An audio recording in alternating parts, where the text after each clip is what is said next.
মুকেশ আম্বানির ছেলের বিয়েতে নিমন্ত্রণ পেলেন না বলিউডের 5 হেভিওয়েট সেলিব্রিটি। একসঙ্গে বাদ পড়ল এই 5 জনের নাম, যেখানে গোটা বলিউডকে ডাকা হয়েছে। সলমান থেকে শাহরুখও নেমন্তন্ন পেয়েছেন, সেখানে কেন দূরে রাখা হলো এই 5 সুপারস্টারকে? মুকেশ বাবুর কাণ্ডে তোলপাড় গোটা বলিপাড়া। শিল্পপতি মুকেশ আম্বানি তার ছেলের বিয়েতে কি করেননি বলুন তো? হলিউড থেকে বলিউড দুই ইন্ডাস্ট্রির হেভিওয়েট তারকাদের এক ছাদের তলায় এনেছেন এই মানুষটি। রাজকীয় খাবার দাবার থেকে শুরু করে বিলেতি পপ স্টার রিহানা, এমনকি বিল গেটসের মতন হাই প্রোফাইল ব্যক্তিদের ছেলের বিয়েতে হাজির করিয়েছেন মুকেশ বাবু। শুধু তাই নয়, শাহরুখ থেকে সলমানকে আঙ্গুলের ইশারায় নাচিয়েছেন ছেলের বিয়েতে। কোটি কোটি টাকা জলের মতন উড়িয়েছেন। কিন্তু এত কিছু করার পরও নিজের দেশের অর্থাৎ বলিউডের তাবুর তাবুর 5 তারকাকে আনতে পারেননি।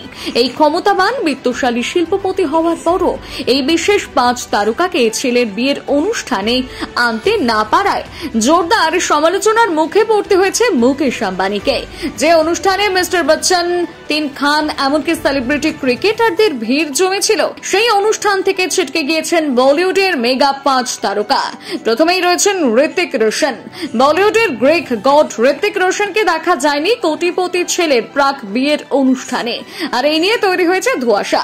যে মানুষটিকে প্রায় সকল সেলিব্রিটিদের নানা অনুষ্ঠানে দেখা যায়, সেই মানুষটিকেই দেখা যায়নি আম্বানির ছেলের বিয়েতে, যেখানে কিং খান থেকে শুরু করে সলমান, আমিরের মতন বাস্তুশীল মানুষরা নিজেদের যাবতীয় কাজ শিখেতে তুলে দিয়ে উপস্থিত হয়েছেন আম্বানির প্রি ওয়েডিং অনুষ্ঠানে। সেখানে ঋত্বিক রোশন ব্যস্ত নিজের আপকামিং কাজ নিয়ে।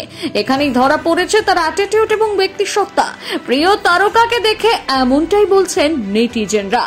2 নম্বরে রয়েছে করণ জোহর। বলিউডের গসিপ কিংকেও দেখা যায়নি এই মহোৎসবে। করণ জোহরের এই অনুপস্থিতিতে যেন সমালোচনার মাত্রা দ্বিগুণ করে দিয়েছে। যিনি সর্বদা সমালোচনার শীর্ষে থাকেন, তাকেই দেখা যায়নি এই হেভিওয়েট অনুষ্ঠানে।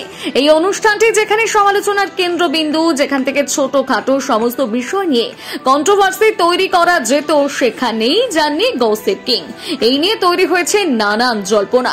আর এই জল্পনার মাঝে উঠে এসেছেন তিনি নাকি কিছু ব্যক্তিগত কারণে এই অনুষ্ঠানে উপস্থিত হতে পারেনি। যদিও এই তথ্য কতটা সঠিক তা নিয়ে যথেষ্ট সংশয় রয়েছে। 3 নম্বরে রয়েছে প্রিয়াঙ্কা চোপড়া। বলিউডের গ্ল্যামার কুইন প্রিয়াঙ্কা চোপড়াকেও দেখা মেলেনি এই তারকাদের মেলায়। বলিউড থেকে হলিউডের অতি পরিচিত মুখ প্রিয়াঙ্কা চোপড়া। আম্বানিদের যে কোনো অনুষ্ঠানে দেখা যায় এই অভিনেত্রীকে। তবে এত বড় উৎসবে কেন ছিটকে গেলেন তিনি? এই নিয়ে যেন সমালোচনার ঝড় উঠতে শুরু করেছে। রিহানার মতন পপ তারকা যদি বিবেশ বুভুইয়ে থেকে ছুটে আসতে পারেন, তাহলে প্রিয়াঙ্কা চোপড়া কেন নয়? নাকি না আসার নেপথ্যে অন্য কিছু রহস্য লুকিয়ে আছে, এমনটাই তো বলছে নেট জনতারা। 4 নম্বরে রয়েছেন বিরাট অনুষ্কা। গ্ল্যামার ওয়ার্ল্ডের জনপ্রিয় দম্পতিও এই জমকালো মেলায় অংশগ্রহণ করেননি। টাকার পর টাকা উড়িয়ে ধোনি, হার্দিক, সূর্য কুমার যাদবের মতন তারকাদের আনতে পারলেও আনতে পারেননি বিরাট কোহলি, অনুষ্কা শর্মাকে। তবে বলিউডের এই দম্পতির সাথে আম্বানির পরিবারের বেশ গলায় গলায় সম্পর্ক, কিন্তু তারাই যে এই অনুষ্ঠানে সামিল হবেন না, এটা সত্যি ভাবনার বাইরে। এই বিষয়টি নিয়ে নেট পাড়ায় নানা ধরনের গুজব তৈরি হয়েছে। তাদের অনুরাগীদের দাবি, হঠাৎ করে তাদের সম্পর্কে এমন কিসের আগুন লাগলো যে এত বড় অনুষ্ঠানেই দম্পতি গড়হাজির। তবে গণমাধ্যম সূত্রে জানা যায়, বিরাট এবং অনুষ্কা এখনো আউট অফ ইন্ডিয়া, অর্থাৎ তারা এখন বিদেশের মাটিতে। সম্প্রতি অনুষ্কা দ্বিতীয় সন্তানের মা হয়েছেন, যার জেরে তার শারীরিক অবস্থা একেবারে নাজেহাল। এই চিকিৎসার জন্য দুজনে এখন লন্ডনে। 5 নম্বরে রয়েছেন সানি লিওন। মুকেশ আম্বানির ছেলের বিয়েতে তারকাদের চাঁদের হাট বসলেও এই হাটে আসেননি সানি লিওনি। আম্বানির নিমন্ত্রণ উপেক্ষা করে তিনি গ্র্যান্ড ব্রাক বিবাহ উদযাপন থেকে নিজেকে সরিয়ে নেন। তার এই গড় হাজির নিয়ে গোটা বলিউড ইন্ডাস্ট্রিকে বেশ ধোঁয়াশা তৈরি হয়েছে। তবে তিনি সঠিক কি কারণে উপস্থিত হতে পারেননি, সেই বিষয়ে সঠিক কোনো তথ্য পাওয়া যায়নি।